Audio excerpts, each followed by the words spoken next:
Hi, this is Harry Lewis, class of 68 at Harvard, Ph.D. 74. I am Gordon McKay Professor of Computer Science, Emeritus. I retired a few years ago, although I'm still teaching. And I'd like to welcome you to my beautiful office in the Science and Engineering Complex in Allston. Come visit sometime if you have never seen the building. It's spectacular. So I've got a whole lot of old calculating and computing equipment. I mean, I'll start with my very own slide rule, which I used through all of my physics and chemistry homework when I was in high school, and students have never even seen one of these before, but they were quite the thing in those days. They really enable you to sort of do multiplying by adding, just by sliding the slide rule around. So, but sort of to go with the slide rule, I also picked up this device, which is a really interesting early calculating device. I'm guessing this is from the early 20th century sometime. And it's maybe a little hard to see exactly what's going on here. There is this caliper, you slide it back and forth, and there's very, very nice lettering along here with numbers on about 6 or 7 scales across here. And on this brass plate, there are some numbers written there. And then there are some other numbers written on these holes, but the holes are really, you know, they were certainly done by a different craftsman than the one who did the very careful numbering and the scoring of the numerals on this. So what is this? I'll pause for a moment to let you guess. In all of the years that I've shown this to people who've come into my office, there's only been a single person who took one look at it and said, "Oh, I know what that is." And he did. This is what is now known as a cruising rod, which is really a calculator for estimating how many board feet of lumber a logger will get from a tree that has just been cut down. So a board foot of lumber is a piece of lumber that is 1 foot square and 1 inch thick. And so the number of board feet of lumber in a log is a linear function of the length of the log. So you have a log that's twice as long, you get twice as many board feet of lumber out of it if it's got the same thickness. But it's a quadratic function of the diameter of the log. You double the diameter of the log and you get 4 times as many board feet of lumber, because it's always 1 inch thick board that you're talking about. So lumbermen would use this by putting the calipers around the log and then measuring the length of the log and finding the corresponding scale here, and then reading off of the scale the number of board feet of lumber in the log that had that length and that thickness. And they apparently now they sell them in hardware stores in Maine now, made out of PVC piping. You just kind of hold it up and estimate it. And these holes were added later. They're numbered 100 to 900, and then 1,000 to 9,000. And they will put 2 pegs in these holes and use it as a accumulator. That is to say, they would keep a running total of how many board feet of lumber they'd harvested, and every time they cut down a log, they would add, and they would move the pegs to show how much more they'd added. And I suppose when they reached a certain number of board feet of lumber, they would say, "Okay, that's enough. We can knock off now and go have a beer." So that was but it's an early calculator. It's an early mechanical calculator. So a computer basically consists of switches. Switches move the information around and do calculations on the individual zeros and ones inside the computer. And it consists of, so there's switches, and then there's places to store information. There's got to be some kind of memory. And so I've got some samples of things. So the earliest things that we would call computers today, we call digital computers today, like the Mark I computer that was built at Harvard and actually sits in the lobby of this building now. All of the switches were made out of electromagnets. They were called relays. A relay is just an electromagnet that when you activate it, it pulls some switch closed. When you put some current through the coil, it pulls the switch closed and it closes the switch. That term relay is a term of telegraphy. It was a way of handing off telegraph signal from one segment of the telephone network to the next. So this is not a part of a computer, actually. This is a part of an elevator control.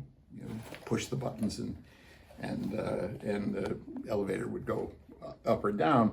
But just to give a sense, this is heavy. This weighs several pounds, and every one of these pairs of wires here would be connected to a single relay. So there's a couple dozen maybe relays making up this heavy thing, just to give you some sense of scale of how big and bulky it was to build a machine out of relays, which is why the Mark I was the enormous thing that it is. Now, the first advance after the old electromechanical computers like the Mark I was to build computers out of vacuum tubes. When I arrived at Harvard, there was still one vacuum tube machine in the Aiken Computation Lab. Was an old Univac.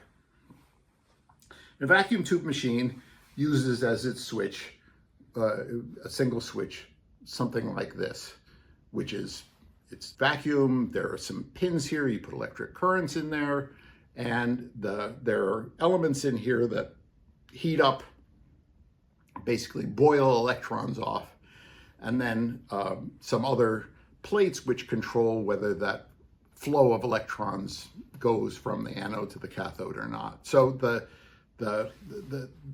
these were much faster than the old electromechanical relays, which actually had moving parts. There were no moving parts in this, but they were tremendously hot, particularly if you tried to put thousands and thousands of these together. So they required air conditioning, and they would burn out the way old incandescent light bulbs would burn out. There were little filaments in there that would get very hot, and they wouldn't last forever. So it was a constant struggle to switch vacuum tubes in and out. So the next big advance in the technology was to have a kind of switch that was cold. And this was the invention of the transistor in the late 1940s, which ultimately changed everything. And this is a module from the TX2 computer, which was built at MIT Lincoln Labs here in Massachusetts. It was built in the early 1960s, basically to establish the principle of whether a fully transistorized computer could be made to work at all. So these are the little green, well, there are several different colors because there's several different kinds, but these three green and those two red things, those are individual transistors. And the brown things are resistors. I don't need to go through all of the components here. This particular component, it is actually labeled on the side, and it says TX2 flip-flop mod 1. So it's a little bit of TX2 flip-flop mod 1. So a flip-flop is a single bit of fast memory. So you can make a flip-flop out of 7 transistors, and that's what there are: 1, 2, 3, 4, 5, 6, 7. And then there are 2 of those boards here. So this is 2 bits of fast memory from this early transistorized computer. And there was all kinds of marvelous stuff that was done on this machine, the TX2, early computer-aided design software by my undergraduate advisor, Ivan Sutherland, and many other wonderful inventions. But you'll notice that this also is hardly small by today's standards. And the next big revolution was the invention of integrated circuits, where a whole circuit like this with resistors and transistors and all the rest of that could be basically photographically reproduced and just printed onto a thin layer of silicon.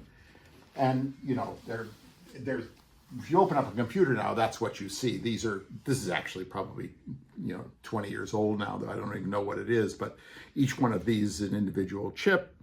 And it's one of the things that I kind of miss about the old days of computing is that you can see I was able to sort of point to individual parts of that and say, this is what they do.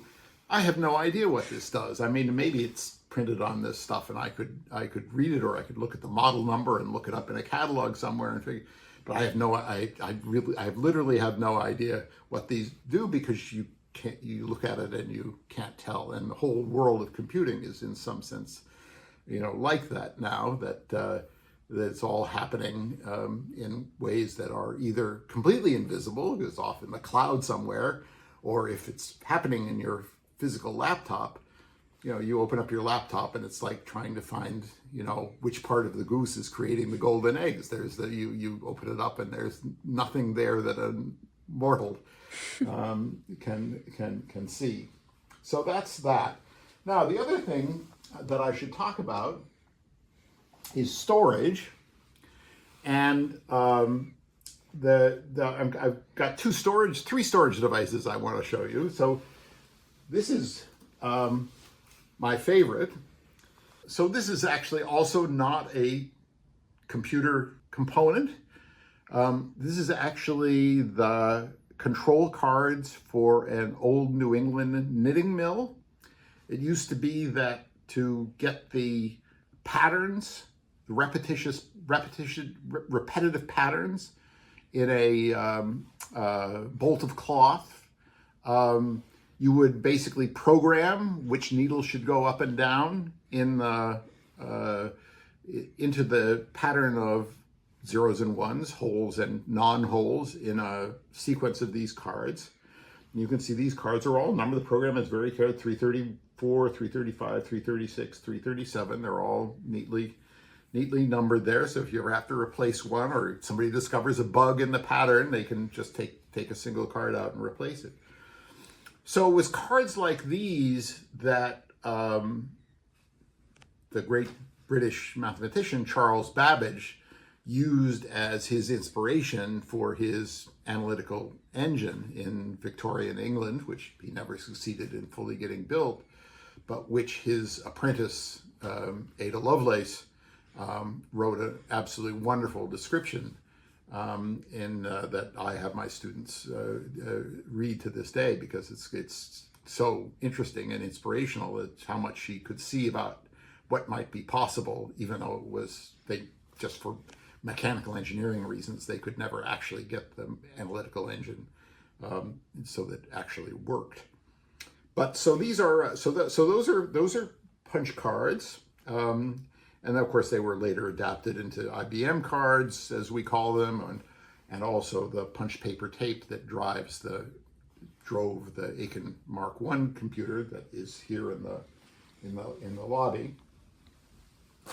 Then I've got this, which is a so-called core memory plane, and what we have here, this, which looks like some kind of filter or something like that, is a very fine mesh of wires, vertical and horizontal. And at the intersection of every pair of wires is a little donut, a little tiny donut, which is magnetizable. And you can be magnetized so the magnetic field goes clockwise or counterclockwise. And if you zap the two wires simultaneously that intersect at that magnetic core, you can flip the direction in which it's magnetized. So this little array can be used to store a few thousand bits of memory. So this is actually quite a compressed form of memory, and this was the technology that was used in the PDP-4 that I described at the beginning of my article, the Lincoln Labs machine, and others that were used in the 70s, 60s, and 70s until semiconductor memory made out of silicon integrated circuits became the standard. But again, this is, just, it's a bit nostalgic for me, because you can see a bit, you can actually see a 0 and 1. You can't tell whether it's a 0 or 1 because you can't see the magnetic field, but you put a microscope magnifying up there and you say, oh yeah, I can see one bit, I can see, and I can count how many bits there are in this, which you can't do anymore when you look at a memory. All you know is how much they charge you for it. The more bits you want, the more they charge you, but they all come in the same little package that does not even, the packages don't even get bigger the more bits you have. They're all sort of standard sizes. So anyway, that's a core memory plane. These were very expensive. They were originally manufactured by hand by garment workers, often in Southeast Asia, and they would string these by hand onto the wires. I think this is probably the product of a early mechanized magnetic core manufacturing system, because they think they're too fine to be done by hand. Although I don't really know. I don't know exactly what the provenance of this particular core memory plane is. And then I guess the last thing is disk drive. Now, almost all storage that we now use is solid state storage, and a lot of the storage places where our data are stored is often the so-called cloud, which is actually just a storage device somewhere in the cloud. But it wasn't that long ago that this storage actually referred to some rotating device. And I have here a disk drive from the 1970s. I think it's got a date on it, so it's 12/31/84, which was probably the last time it was used, but I think this is a disk drive probably from around 1975 originally. And these would spin very fast, and they had magnetic film on the top and bottom of each platter. You can see there's about a dozen platters, and there would be an arm that would go in and out as this thing spun around, and you could read individual sectors or collections of bits off the platters as the disk drive spun around. This thing weighs a ton. I don't know. It's really, I can barely I couldn't lift it any higher than that. It's too heavy for me to do that. So just to give you some sense of that. This disk drive has, I forget, it's either 70 or 90 megabytes. It's less than 100 megabytes of storage, which is, again, all of these things, everything that we've talked about today is so much smaller than, the memory in an electronic wristwatch of today. But these were a great advance over the kind of fixed disks that had preceded them, because you could actually take your data out of this thing went into a big sort of washing machine apparatus. And when you were through using the computer, you could take your disk drive out and put it on the shelf, and somebody else would bring theirs in, so you could actually keep your data overnight. So that's a RPO4, I think it is, disk drive from the Digital Equipment Corporation, which was the manufacturer of those PDP series of computers. The manual for the PDP-4 computer, which is the first computer that I talk about at the beginning of that article, spent nights in the 12th floor of William James Hall programming this computer by hand, and there's an image of the computer on the front.